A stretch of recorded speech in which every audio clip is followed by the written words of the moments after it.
Sir ଆସିପାରିବେ କି? ଆସ ଆସ। ସାର୍ ଟିକେ ବସିପାରିବେ କି? କହିବା ପୂର୍ବରୁ ତ ବସିଯାଏ ନା ବସିପାରିବି କଣ? रे बाइया मन मिछे काही बांधिछु आशा।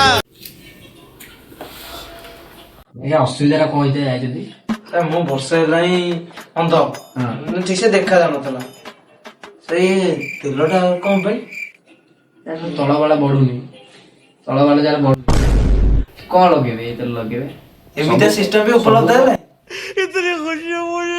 ସବୁ ପ୍ରକାର ଉପସ୍ଥିତି ରହୁଛି ଜିନିଷ। ତଳ ବାଳ ଉପର ବାଳ ମଝିଆ ବାଳ ସବୁ ବାଳ ରହିବ। ଖାଲି ତ କଥା ବାଳ ଉପରେ ଆଉ। ସାର୍ ମୁଁ ବାଟରେ ଆସିଲା ବେଳେ ଗଳି ପଇଲି। खाओ माँ कसम। ମୋ ଚଷମା ପିନ୍ଧିଛି ମୋ ଉଠିଲା ବେଳକୁ ଗୋଟେ ପଟ ଧଳା ଦେଖାଉଛି ଆଉ ଗୋଟେ କଳା ଦେଖାଉଛି। नहीं सारुण के यहाँ कुछ तो गड़बड़ है। ଉପଚାର ଅଛି? ଟିକେ ଆଇଲେ चला गया चांद कहाँ आसमां को छोड़ के। ଶୁଣ କୋଉଠୁ କୋଉଠୁ ଆଉଛନ୍ତି କଥା କହୁଛନ୍ତି ଯେମିତି କୋଟିପତି ଲୋକ ଭଳିଆ।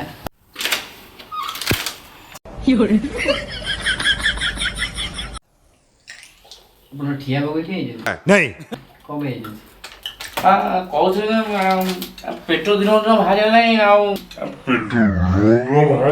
ଆଉ अच्छा ଦିନ ଦିନ ମୋଟା ହେଇଯାଉଛି। କୁହନ୍ତୁ ଟିକେ ପେଟ କେମିତି କମିବ? ଭାତ ଭାତ ଖାଉଛନ୍ତି? ସିଏ ଭରା ସବୁବେଳେ ଖିଆ ହଉଛି ସବୁ। खाओ माँ कसम। ରୁଟି? ହଁ ସିଏ ବି ଖିଆ ହଉଛି। 8 ପଟ 9 ପଟ बाप रे। କାମ କରନ୍ତୁ। ସକାଳେ 2 ପଟ ରାତିରେ 2 ପଟ ଏତିକି ଖାଆନ୍ତୁ ଝଡ଼ିଯିବେ ମାସକ ଭିତରେ। ସାର୍ ଗୋଟେ କଥା ବୁଝିପାରିଲି, ସେଟା ଖାଇସାରିଲା ପରେ ଖାଇବି ନା ଖାଇବା ପୂର୍ବରୁ ଖାଇବି? ଦୁଃଖୀ ମଣିଷର ଇଜ୍ଜତ କେତେ